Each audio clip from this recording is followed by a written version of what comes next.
Президент Барселоны обвинил судей в том, что они не пустили Барсу в финал Лиги чемпионов этого сезона. Президент каталонской Барселоны Жоан Лапорта раскритиковал судейство после ответного матча полуфинала Лиги чемпионов с Интером. Причиной вылета в основном являются решения судей, которые были против нас. Это должно сделать нас сильнее. Это должно сделать нас сильнее, чтобы у нас был менталитет, чтобы выиграть лигу, сказал президент Барселоны. Напомним, Барселона с общим счетом 6-7 уступила Интеру в полуфинале Лиги чемпионов. Защитник Барселоны может получить длительную дисквалификацию. Центральный защитник Барселоны Иньиго Мартинес может быть отстранен УЕФА за плевок в защитника Интера Франческо Ачерби в ответном матче 1/2 финала Лиги чемпионов.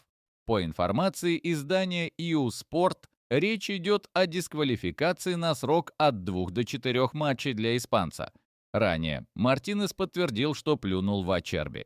Эпизод произошел в конце первого тайма, когда Хакан Чалханоглу с пенальти сделал счет 2-0 в пользу итальянской команды. Дорогие зрители, а перед тем, как мы продолжим, поставьте, пожалуйста, ваш лайк под этим видео. Спасибо за то, что с нами. Звезда Манчестер Сити неожиданно близок к переходу в Ливерпуль. Ливерпуль и Наполи могут подписать центрального полузащитника Манчестер Сити Кевина Де Брюйне, пишет официальный сайт Джанлуки Ди Марцо. Контракт 33-летнего бельгийца с горожанами истекает 30 июня 2025 и клуб не планирует продолжать его. Несмотря на это, Де Брюйне не хочет покидать Европу и хочет играть на самом высоком уровне. Сейчас у Кевина есть предложение от Ливерпуля. Также игроком интересуется Наполи, который планирует сделать ставку на хорошие отношения между Де Брюйне и нападающим Ромелу Лукаку. Флориан Виртц выбрал новый клуб. 21-летний звездный хавбэк Байера Флориан Виртц выбрал топ-клуб, за который хочет играть. По информации авторитетного немецкого издания Bild, Виртц решил продолжить карьеру в самом титулованном клубе Германии Баварии. На футболиста главными фаворитами считались Реал, куда его очень хотел пригласить будущий тренер Бланкос Хаби Алонсо, и Манчестер Сити. Об игроке мечтал Пеп Гвардиола. Виртц отклонил варианты с Реалом и Манчестер Сити. Он хочет играть только на родине. Отметим, что в этом сезоне Виртц провел за Байер 43 поединка, забил 16 голов и сделал 13 ассистов. Педри назвал главную ошибку, из-за которой Барселона проиграла Интеру. Лидер Барселоны Педри отреагировал на скандальный эпизод на 69-й минуте, когда ВАР отменил решение арбитра Шимона Марциняка назначить пенальти в ворота Интера за фол полузащитника Генриха Мхитаряна на вингере Барселоны Ламини Ямале. Был фол на Ямале, когда, по моему мнению, Мхитарян, у которого уже была желтая карточка, должен был получить красную. Это явная карточка, без разницы. Пенальти это или штрафной. Я не понимаю такого, сказал Педри. Дорогие зрители, а согласны ли вы с мнением Педри? Напишите ниже в комментариях под этим видео. Лидер Тоттенхэма больше не сыграет в этом сезоне. Главный тренер Тоттенхэма Эндж Постекоглу рассказал о травме полузащитника Джеймса Мэдисона, которую он получил в первом матче полуфинала Лиги Европы против Боде Глимт. К сожалению, Мэдисон на прошлой неделе травмировал колено, и похоже, что проблема серьезная. Он пропустит остаток сезона, что очень досадно. И это еще одно испытание, которое мы должны преодолеть, сказал Постекоглу. Отметим, что кроме Мэдисона в лазарете Тоттенхэма также остается другой лидер команды Сон Хин Мин. Лукас Васкес покинет Реал по окончании текущего сезона. Правый защитник Реала Лукас Васкес не продлит контракт с клубом, который рассчитан до конца июня. По данным инсайдера, Николас Кира, 33-летний испанец, покинет испанскую команду на правах свободного агента. Была информация, что Реал договорился о подписании правого защитника Трента Александра Арнольда из Ливерпуля. Именно Трент должен заменить в команде воспитанника клуба Васкеса. Один из лучших вратарей мира сменит клуб. Обладатель трофея Яшина последних 2 лет, аргентинец Эмилиано Мартинес, может летом покинуть Астон Виллу. По информации турецких СМИ, местный Гранд Фенербахче, который тренирует эпатажный тренер Жозе Мауриньо, заинтересовался аргентинским кипером, который с большой долей вероятности покинет клуб. Астон Вилла уже нашла замену аргентинцу. Бирмингемский клуб стремится как можно быстрее достичь соглашения по трансферу украинского голкипера Реала Андрея Лунина. Генрих Мхитарян вышел в 5-й Еврокубковый финал в своей карьере.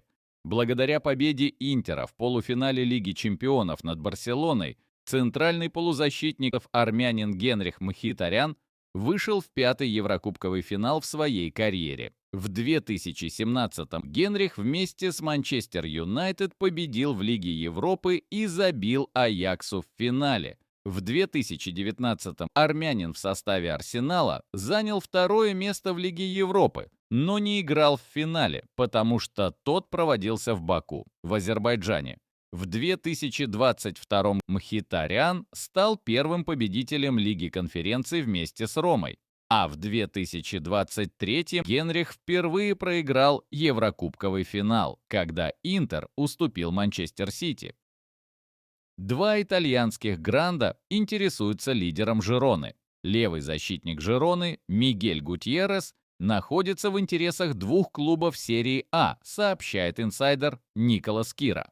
По информации источника, 23-летним испанцем интересуются Наполи и Ювентус. Мигель – воспитанник Реала. Каталонцы купили его у мадридцев летом 2022 года. В текущем сезоне он забил 2 гола и отдал 6 передач в 36 встречах. ПСЖ официально вышел в финал Лиги чемпионов, обыграв в полуфинале Арсенал Лондон со счетом 2-1. За ПСЖ в этом матче забивали Фабиан Руис и Хакими. За Арсенал забил Сака. ПСЖ закономерно переиграл лондонцев, которые не создали достаточно опасной угрозы у ворот французского клуба. Отдельно стоит отметить Джанлуиджи Доннарумму, который показал, насколько важно иметь в составе топового вратаря, совершив несколько суперсейвов в начале игры и не дав гостям сразу исправить ситуацию по сумме 2 встреч. После поединка главный тренер Арсенала Микель Артета заявил, что если бы не Доннарумма, то Арсенал прошел бы ПСЖ. То, что моя команда так играет против одной из лучших в Европе, наполняет меня настоящей гордостью. То, что мы здесь делали против парижан, замечательно. Если хотим побеждать, надо делать все, чтобы вскрыть эту насыщенную оборону. Но нужно иногда и поаплодировать сопернику. Вратарь выиграл для него оба поединка. Ощущаю гордость. Быть может, никто этого не ожидал, но мы были очень близки к тому, чтобы все получилось. 2 года назад этот состав не мог ожидать подобного. В общем, никто не верил, что мы сможем пробиться в Лигу чемпионов, а сейчас мы дошли аж до полуфинала, сказал Артета. Главный тренер ПСЖ Луис Энрике также прокомментировал победу над Арсеналом в полуфинале Лиги чемпионов. В свой первый день в ПСЖ я сказал, что моя цель – вершить историю клуба. Этот финал – это возможность отблагодарить наших болельщиков за всю ту поддержку, которую они нам оказывали. Мы победили 4 команды АПЛ на пути к финалу. И это при том, что все называют французскую лигу лигой фермеров. Теперь мы видим, кто фермеры, сказал Энрике. Не обошлось в матче и без драки на поле. В конце матча ПСЖ Арсенал, 2 футболиста команд столкнулись друг с другом, потолкались Калафьори с Хвичей Кварацхелией после единоборства рядом с угловым флажком. Хвичу не устроила грязная борьба от итальянца, и он толкнул его на поле. После чего Калафьори встал и пошел бодаться с грузином. Игроков все-таки удалось развести. Главный арбитр встречи дал обоим футболистам по желтой карточке. В финале Лиги чемпионов этого года сыграют французский и итальянский клуб. ПСЖ и Интер стали финалистами Лиги чемпионов сезона 2024-25. Команды будут впервые играть между собой в официальном матче. Раньше они встречались только в товарищеской игре в 2016-м. Тогда парижане победили со счетом 3:1. Финал Лиги чемпионов состоится 31 мая в Мюнхене на Альянс-арене. Дорогие зрители, а как вы считаете, кто выиграет финал Лиги чемпионов, ПСЖ или Интер? Напишите в комментариях ниже. Напоследок с вас лайк и подписка на канал. Спасибо за то, что с нами.